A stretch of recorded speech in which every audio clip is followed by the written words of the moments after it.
Hey y'all, like the title suggests, in today's video we're going to be doing some overclocking on my CPU.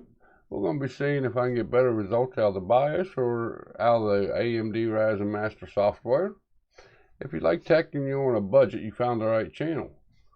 Make sure you give me a thumbs up. There's a thumbs down if you don't. There's a comment section down there. And also make sure you hit that subscribe button, turn that notification bell on. That way you know the next time I put out a video or I go live. Let me roll the intro here and I'll be right back and we'll get into this overclocking today.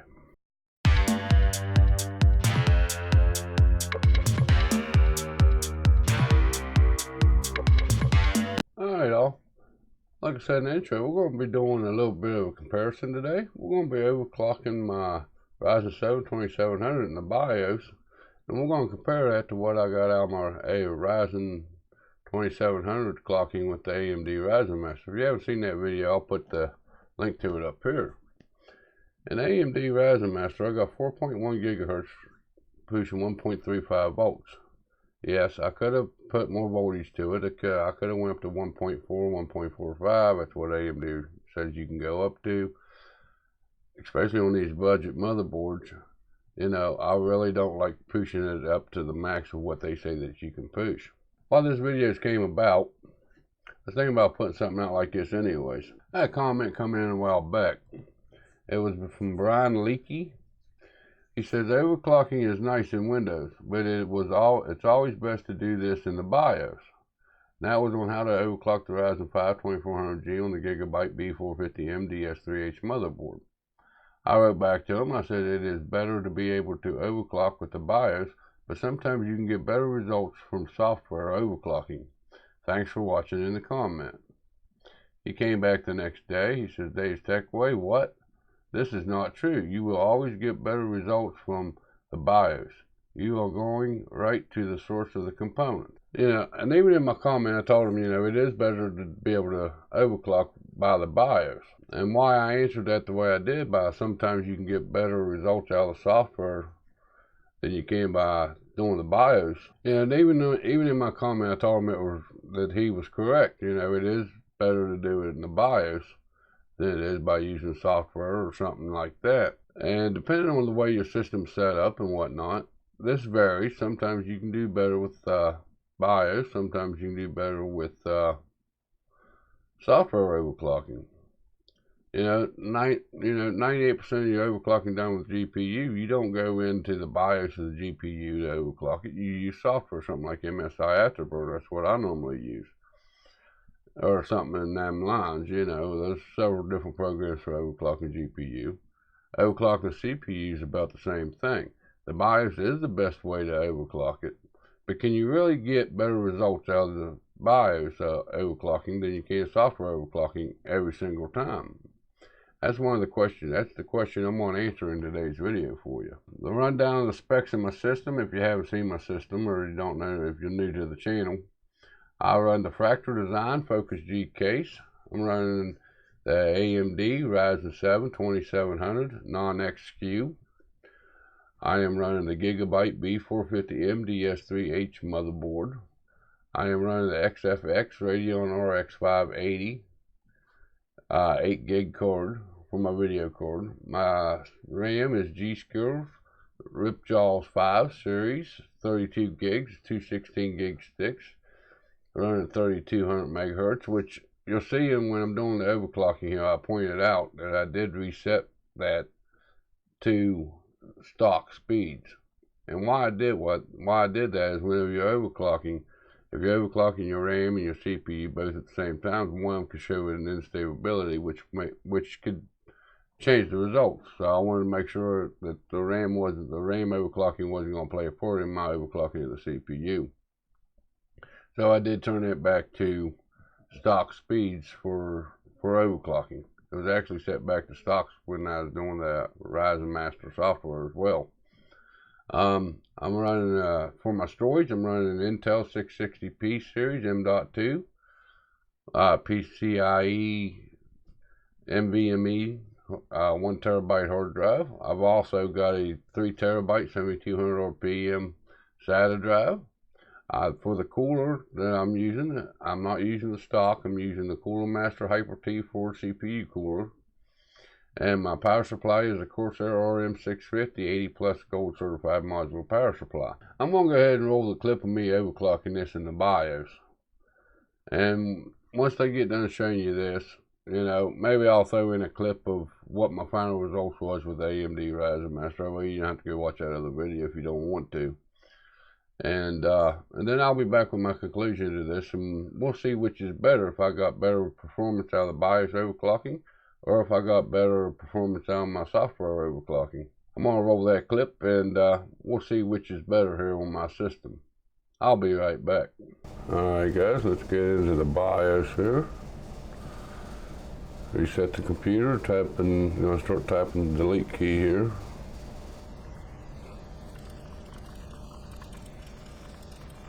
Alright, here we are in the BIOS.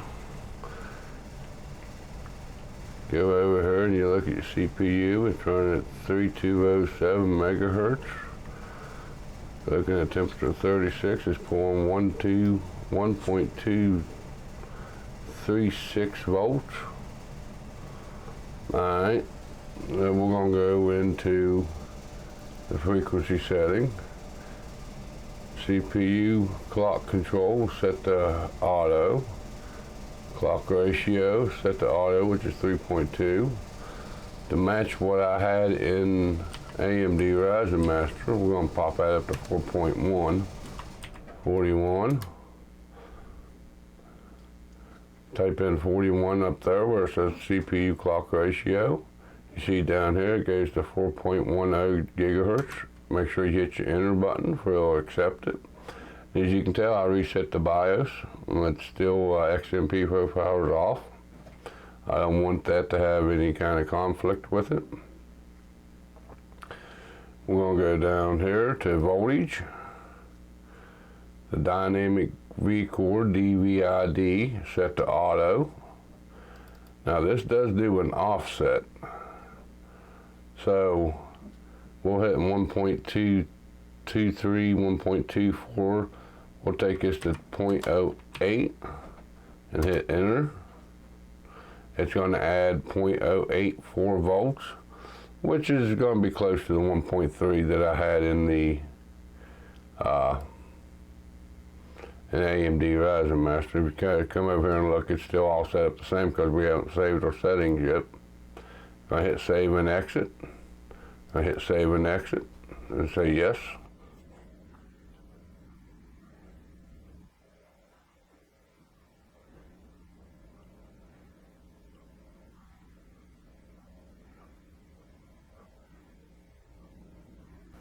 And now the computer is sitting over here boot looping.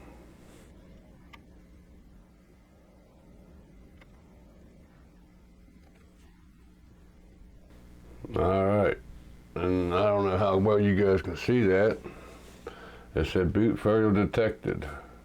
Then you can load your optimized defaults, then boot, load optimized defaults, then reboot, or enter the BIOS. This system has experienced a boot failure, possibly due to incorrect configuration.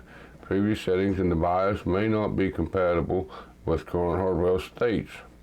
Current CPU speed is 3200.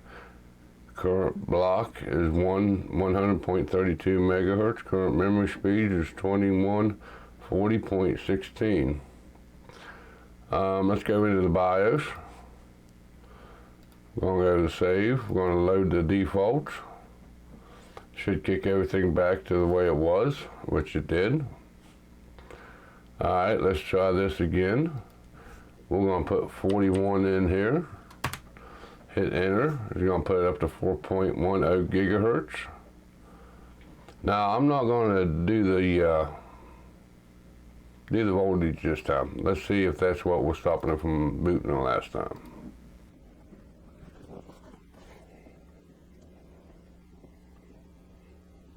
Nope, boot failure detected. Alright, so let's go back into the BIOS. So 4.1, you can tell 4.1 ain't going to be stable. So let's take it down to 39. That'll put us to 3.9 gigahertz. Hit save and exit, save and exit. See what that does.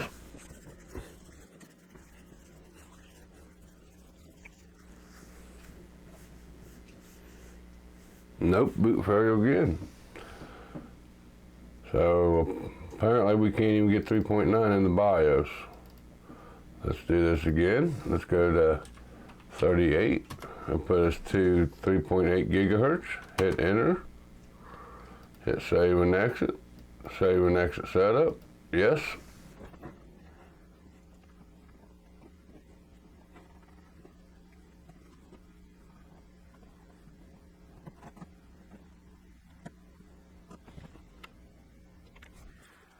Restart it because it wasn't going to pass the splash screen, which tells me that it ain't going to boot. Let's see. Nope, ain't going to boot. Let's get back into the BIOS here. Okay, as you can see right here, so CPU's running at 38. So let's go into here. 38 ain't booting up all the way. Let's go to 37. It goes to 3.7 gigahertz. Save and exit. See if it'll boot in with 3.7.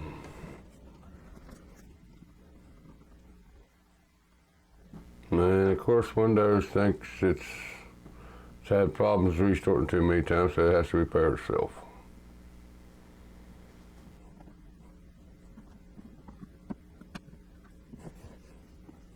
Got advanced options, troubleshooting, advanced stoppings, UEFI firmware, restart.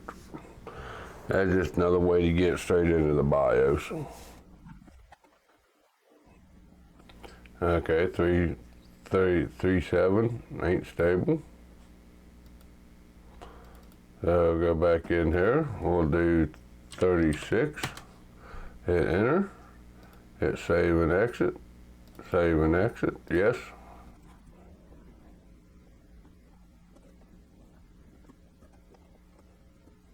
Hey, we got to boot into Windows. Imagine that. Let's get into CPU hardware monitor. See what it says it's running at.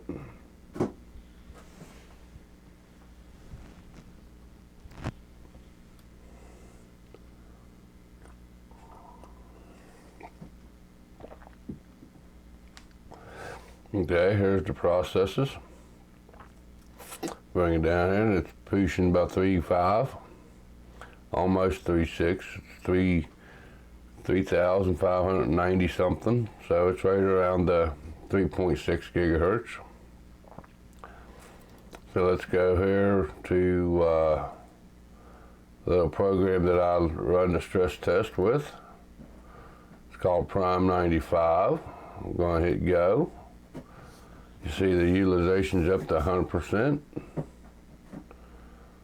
And we're hitting right around the 3.6. It's still hitting around the 3.57, 3.59, 3.54. So we're stable, seems to be stable around 3.6 gigahertz or 3,500 megahertz. We'll let this run a little bit here and see what happens. As you can see the clock, it's 4:54.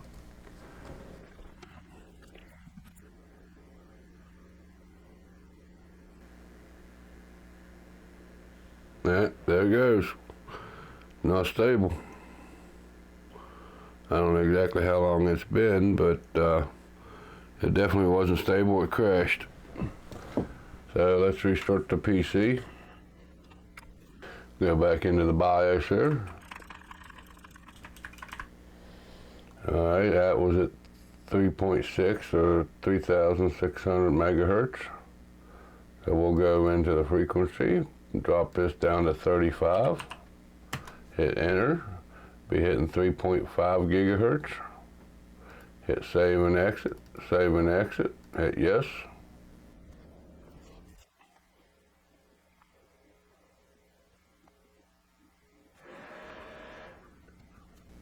All right, let's pull up hardware monitor. Let it get its stats here build up. All right, you can see it's hitting 3490, somewhere around in there, so it's hitting close to the 35. Let's go back to the downloads, where Prime 95 is.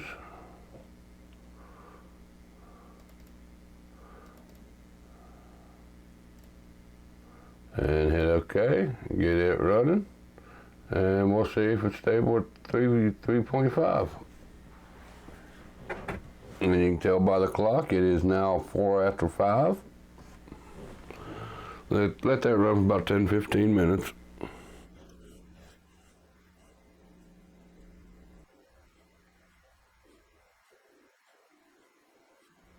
Alright guys, it's been over 15 minutes, and it is stable. Let's go in here and stop the test. And we're going to go back into the BIOS again. And this is the joys of overclocking.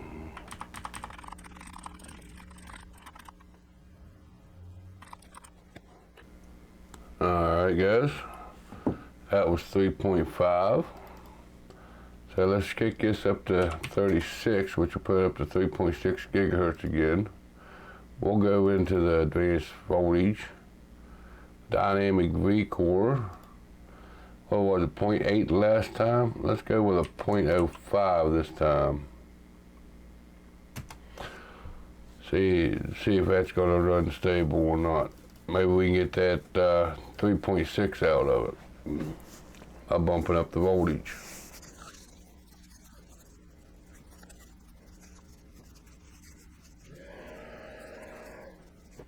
Well, at least it booted.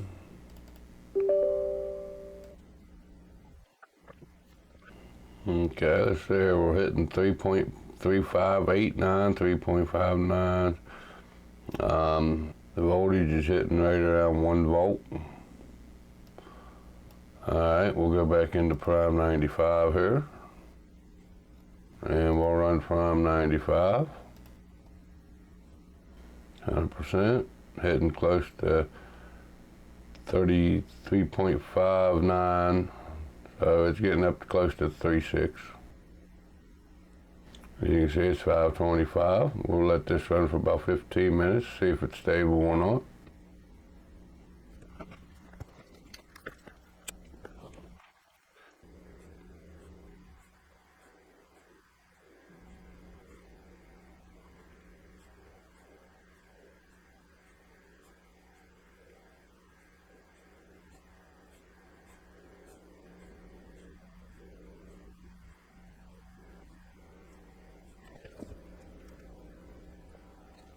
Alright guys, I don't know if that's been 15 minutes or not. I lost track of time. I forget what time I started it.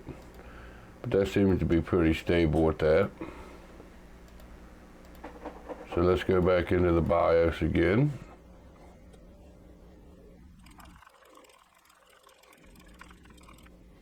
What's the voltage running at? A little over 1 volt. 3.6 gigahertz. Okay, since we got that voltage now, it's up by 0.054 volts. Let's change this to 0.07 volts.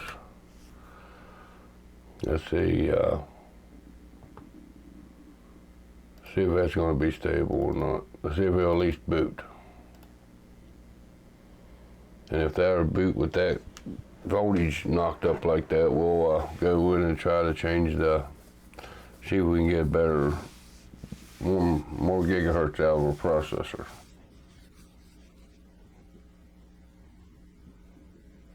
No, it did boot. Alright, let's go back into the BIOS.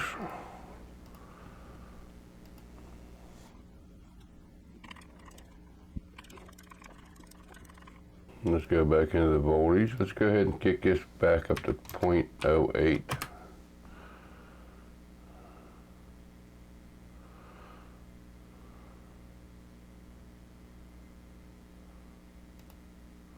Hit save and exit.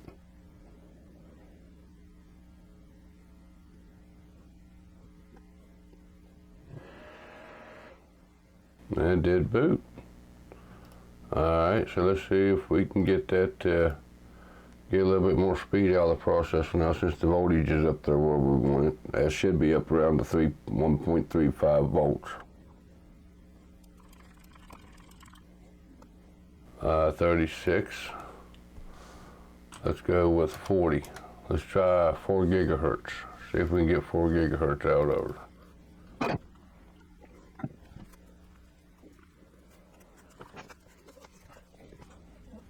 Nope. 4 gigahertz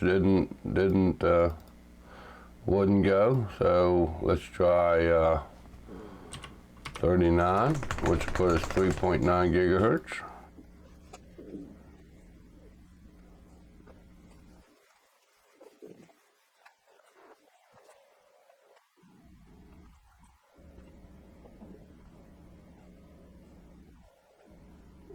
It ain't even giving us a boot error on that one, so we're getting close to what it's going to be stable at, or at least boot up as.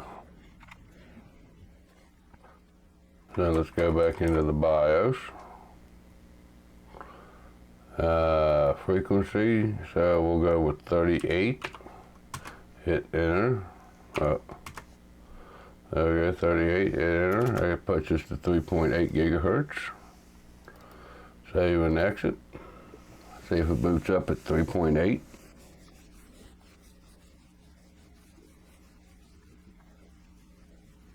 Alright guys, it booted up at 3.8. Let's open up the hardware monitor here. Alright. There we go. It's running up to 3790 usually, right around that point, so it's almost 3.8. Let's start the stress test. Downloads. Prime 95. And hit OK. We'll get her started here. It's 6:04. It's still hitting at 378, 379. So it is hitting almost 3.8 gigahertz. And it locked up on us, so it wasn't stable. Let's restart the machine here. We'll go back into the BIOS. Okay, that was at 3.8. So we'll knock this down to 37. Hit enter, 3.7 gigahertz. It's up from 32. Save and exit.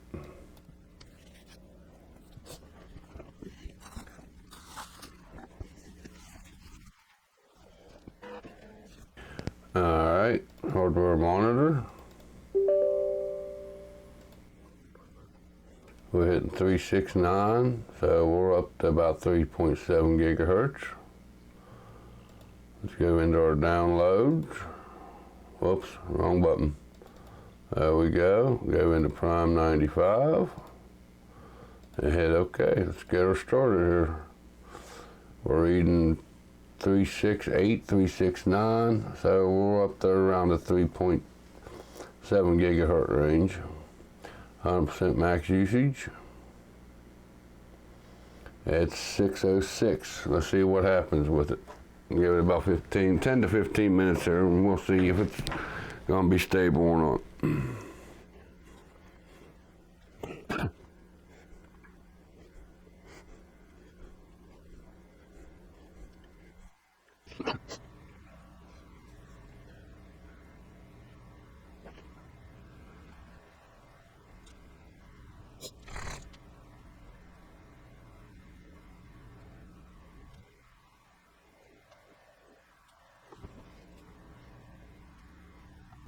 Alright guys, it's been about 15 minutes.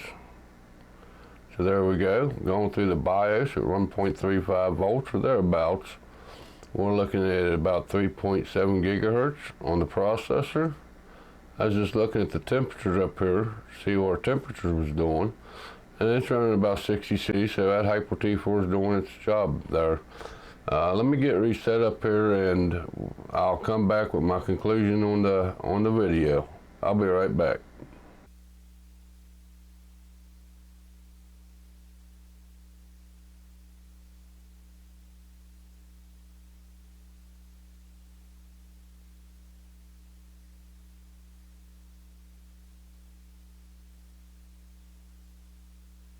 Alright guys, there's the results.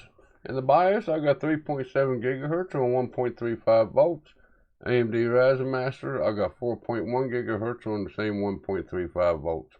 So, in my situation, I did better by overclocking with the software than I did BIOS. And no, I'm not saying that this is going to be true for everybody. Your system's configured differently than what mine is. What your results is going to vary.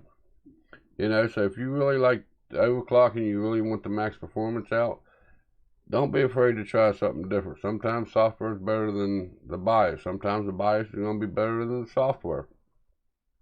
It's going to vary from system to system. So whenever Brian said in his comment, you will always get better results from the BIOS, that ain't correct. My reply to him was sometimes you can get better results from software than you can from the BIOS, which this video proves that I was right. Sometimes you can do better with software. And again, I'm not saying that this is, this is true for every system. I'm not saying that this is true for every, for whatever your configuration is. But sometimes you can do better with software than you can in the BIOS, just like I showed you today. In my particular situation, I did better with software than I did in the BIOS. But I think that's going to pretty well wrap it up for the day, guys. Give me a thumbs up if you liked this video. Give me a thumbs down if you didn't. There's that comment section below. I'll read them and I'll try to answer all the comments come in. I'll go through them every weekend on my live show, Saturday mornings, 11 o'clock Eastern Standard Time. And then I'll go back and type back to them. If you really like this kind of content, make sure you hit that subscribe button and turn on that notification bell. That way you're notified next time I go live or I put out a video. There's also links down there for Instagram and Twitter if you'd like to come over there and follow me on that, which I'm hit and miss on it. So, yeah, there's that. But I won't kill your inbox either. But with all that being said, you all have a good day, and I'll see you in the next video or live stream.